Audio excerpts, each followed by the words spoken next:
It was supposed to be over. Not quietly, not neatly, but decisively. They left. They drew lines. They told the world they were done with that chapter. And yet, here we are. Because just as the noise around them in the United States has grown louder, harsher, more skeptical, something unexpected appears to be happening behind the scenes. A reversal, not announced, not acknowledged, but whispered about in a way that feels deliberate. Here's the contradiction that should stop you cold for a second. The couple who framed their departure as liberation may now be contemplating a return, not out of nostalgia, not out of reconciliation, but out of necessity. That's not a small shift. That's tectonic. And it raises an uncomfortable question almost no one wants to ask out loud. What happens when the place you ran to stops offering protection, and the place you ran from becomes your last remaining leverage? This story matters right now because the ground has changed. Not years ago. Not back when the exit interviews aired or the memoir headlines dominated feeds. Now. The tone has shifted. The reaction has cooled. The patience has thinned. And with that comes pressure, the kind that doesn't announce itself but quietly reshapes decisions. Listen carefully to how the language has changed in recent weeks. Less celebration, more scrutiny, fewer defenders willing to step forward without qualification. When that happens, reputations don't collapse overnight. They erode, slowly, unevenly, in ways that are hard to reverse once the slide begins. And somewhere in that erosion, a word has entered the conversation. Intervention. Not the dramatic kind you see in movies. No shouting, no ultimatums slammed onto a table. This kind of intervention is colder than that. Strategic. Calculated. It comes wrapped in concern and phrased as advice. But make no mistake, it carries limits. Who raised it? Who decided the current path was no longer sustainable? That's where this gets interesting. And complicated. Because a return to the UK wouldn't look like a homecoming. It would look like something else entirely. A maneuver. A recalibration. A risk taken under pressure rather than confidence. And the irony is hard to miss. The very institution they defined themselves against may now hold something they no longer have elsewhere. Control. Attention. Relevance. But here's the part that should give you pause. Going back doesn't undo leaving. It doesn't reset the clock. It doesn't erase what's been said or what's been heard. So if this plan is real, if these conversations are happening, then the question isn't whether they can return. It's what that return would cost them, and whether the push to go back didn't actually come from them at all. So let's pick up right there. Because once you accept the possibility that this push didn't originate inside their own circle, the entire story shifts. This stops being about personal longing or unfinished business. It becomes about pressure, external pressure, the kind that builds quietly until ignoring it becomes more dangerous than responding to it. Here's the question that matters now. What exactly changed in the United States? Not the headlines everyone remembers. Not the explosive moments that once dominated timelines. Those are old echoes. What changed is subtler and far more consequential. The reaction stopped being emotional. It became indifferent. That may not sound dramatic, but for public figures, indifference is far more threatening than criticism. There was a time when every appearance sparked debate. Every project announcement triggered defenders and detractors in equal measure. Noise, yes, but noise means relevance. Lately, that balance has shifted. The coverage hasn't disappeared. It's cooled. Reviews are sharper. Questions are tougher. And perhaps most telling of all, enthusiasm now comes with qualifiers. Support, but cautious. Interest, but conditional. That's how momentum drains away. Not in a collapse, but in a slow leak. And when that happens, doors don't slam shut. They simply stop opening as quickly. Meetings get postponed. Commitments become conversations. You don't get told no. You just don't get told yes anymore. Anyone who's worked inside media, entertainment, or influence-driven spaces recognizes that moment immediately. It's the warning light most people notice too late.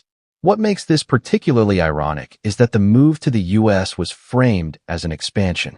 More freedom, more control, a broader platform.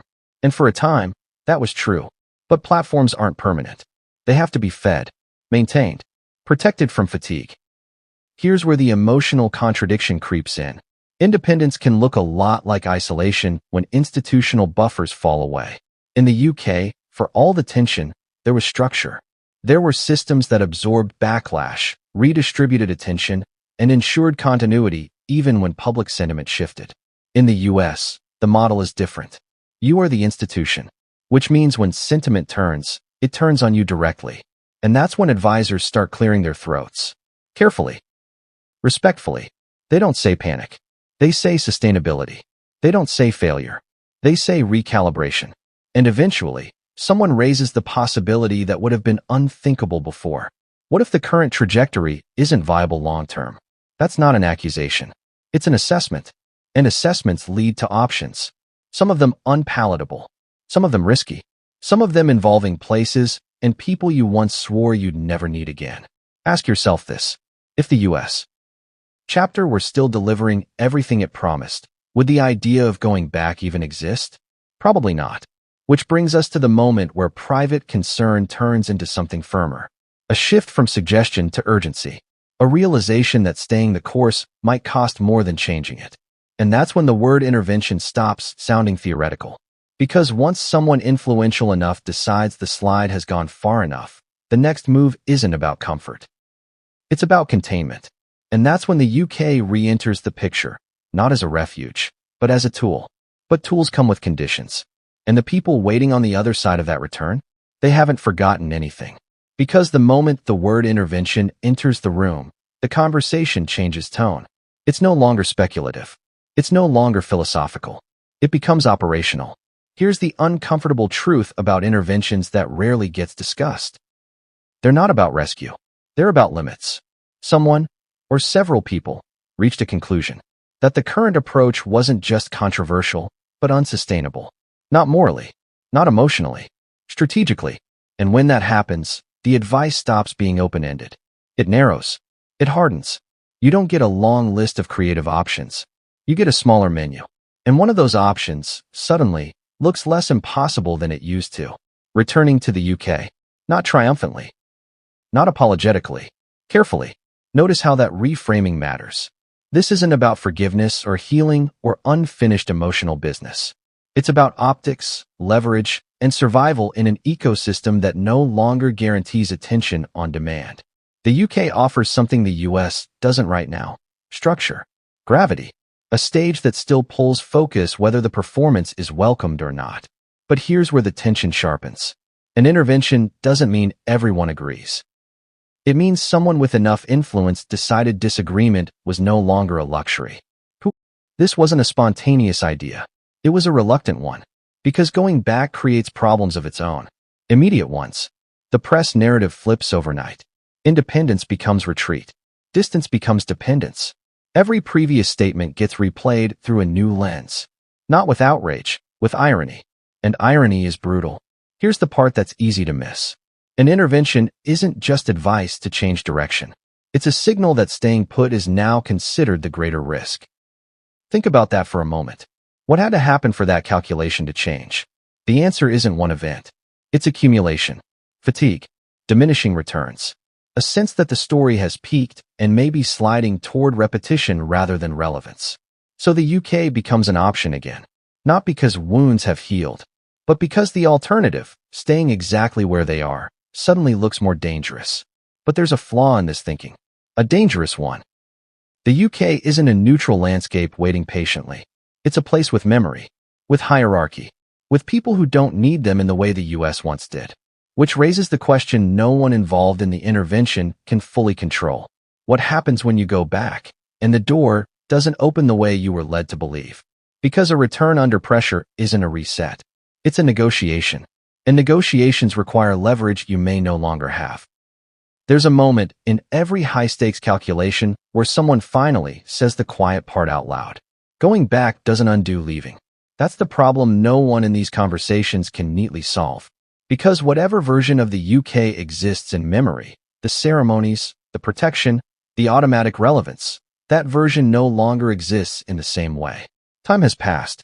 Power has shifted. Patience has thinned. And perhaps most critically, the audience has changed. Here's the contradiction at the heart of this potential return. The move back would be framed as strategic, but it would be received emotionally. In other words, intent wouldn't matter nearly as much as perception. From the outside, a UK return wouldn't look like a bold recalibration. It would look like retreat.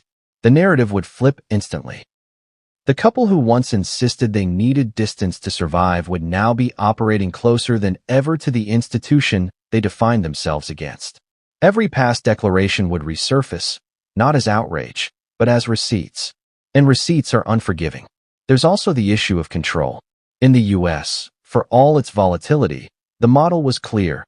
Speak when you want, stay silent when you choose, define your own rhythm. In the UK, that rhythm doesn't belong to you. It belongs to the institution, the press ecosystem, the public mood. Proximity brings visibility, but it also brings scrutiny you can't opt out of. That trade-off is brutal. Because relevance gained through return comes at the cost of autonomy lost through proximity. You don't get to dip in and out. You're either back in the frame or you're not. And once you step back in, everything becomes symbolic again. Every appearance, every absence, every silence. Ask yourself this. If this return were truly voluntary, would it feel this complicated? Probably not. Which suggests something deeper. That this isn't about desire. It's about risk management. About choosing which loss you can live with. Lose some independence to regain structure. Lose some narrative control to regain attention. Lose the illusion of escape to avoid the reality of irrelevance. But here's the danger almost no one is saying out loud. The UK doesn't need them in the way it once did. That's not an insult. It's a shift. The monarchy moves forward whether individuals orbit it closely or not, which means a return doesn't automatically restore influence. It might simply expose how much of it has already slipped away. And that creates a deeply uncomfortable possibility that this move, intended to stabilize, could actually crystallize decline. That standing closer to the institution might highlight distance rather than closeness. That visibility might magnify vulnerability. This is where internal conflict sharpens. Pride versus pragmatism. Principle versus survival. The identity built on separation now needing proximity to function. So if this plan goes forward, it won't be because it feels right. It will be because it feels necessary. And necessary decisions rarely come without consequences. Because once you step back toward the place you said you had to escape, you're no longer just returning. You're renegotiating everything you said you were. And the people watching, on both sides of the Atlantic, are already deciding what that means. So we come back to the line that started all of this. It was supposed to be over. That certainty, the clean break, the definitive before and after, is what made the original exit so powerful. It wasn't just a change of address. It was a declaration. A line drawn with confidence, even defiance. A statement that said, we don't need that world anymore. But what happens when the world you chose stops giving you what it once did? Because if this moment tells us anything, it's that independence is only empowering when it's working, when the audience is engaged, when the doors are opening, when the narrative still feels expandable rather than exhausted. And when that begins to falter, even the most resolute decisions start to look negotiable. This is where the idea of intervention makes sense. Not as a dramatic rescue, but as a recalibration forced by reality. Not panic. Pressure. The kind that doesn't shout, but insists. The kind that reframes the past not as a mistake, but as something that now needs managing. And that distinction matters. Because this isn't about crawling back. It's about choosing which vulnerabilities to expose and which ones to risk amplifying. Staying in the US carries one set of consequences. Returning to the UK carries another. Neither option restores the certainty that once existed. That's the part that lingers. A UK return wouldn't erase the backlash. It wouldn't silence critics. And it wouldn't magically rebuild trust with the public, with institutions, or with the press ecosystems that thrive on contradiction. If anything, it would sharpen those contradictions. Freedom versus proximity. Control versus relevance. Principle versus pragmatism. And yet, the alternative may feel worse. Because fading quietly is rarely an option for people whose lives have been built in public. When momentum slows, visibility becomes currency again, even risky visibility. So the question isn't whether this move is smart or desperate. Those labels are too simple. The real question is whether it's survivable, whether stepping back toward the institution they once defined themselves against stabilizes their position or freezes it in place permanently. Because once you go back, you don't just re-enter a space. You reactivate every unresolved narrative attached to it. Every silence becomes intentional. Every appearance becomes symbolic. Every absence invites interpretation. There's no halfway return.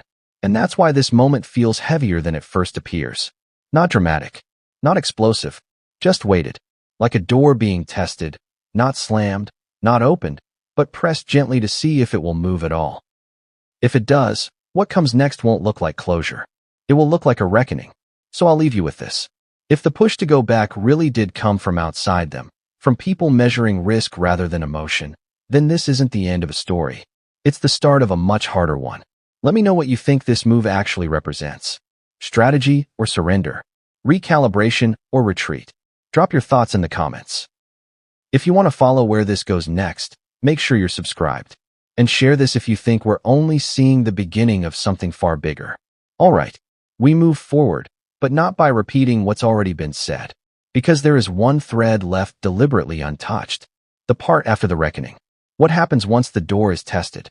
Because here's something worth sitting with for a moment. Decisions like this don't end stories. They expose what's been quietly waiting underneath them.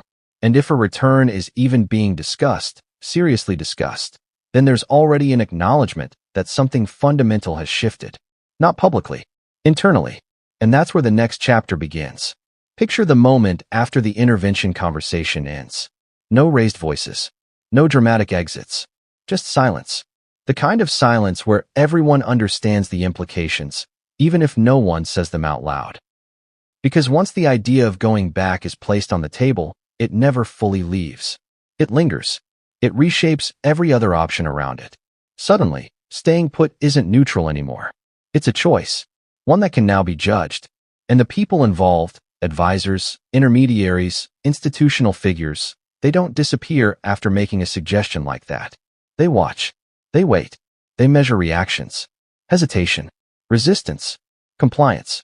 The response becomes data. That's the part the public never sees. Because if the answer is no, firmly and finally no, then something else has to give. The current model has to evolve fast enough to justify rejecting the fallback option. New momentum. New credibility. New proof that the trajectory can still rise on its own. And if that doesn't happen, then the intervention wasn't advice. It was a warning. Now flip the perspective. What if the UK doesn't respond the way the calculation assumes? What if the access is limited? Conditional. Quietly constrained. Not hostile, just distant. Because institutions rarely close doors loudly. They narrow them. That scenario is arguably more dangerous than rejection. Because ambiguity traps you. It keeps you hovering. Not fully in. Not fully out. And in that space, every move looks tentative. Every appearance looks negotiated. Every silence looks strategic rather than authentic. Which leads to a final, unsettling thought. What if the intervention isn't about returning at all? What if it's about reminding them that there are ceilings they can't break alone, and floors they can still fall through if momentum keeps slipping? Because power doesn't always operate by offering solutions. Sometimes it simply redraws the map and lets you realize how few roads remain. So when people ask, are they going back? They may be asking the wrong question. The real question is whether they still have the freedom to choose without consequences stacking faster than they can manage them. And that's why this story isn't finished. Not even close. Because the next move, whatever it is, won't be judged on intention. It will be judged on timing, on optics, on who appears to be setting the terms. And once that becomes visible, everything else will follow.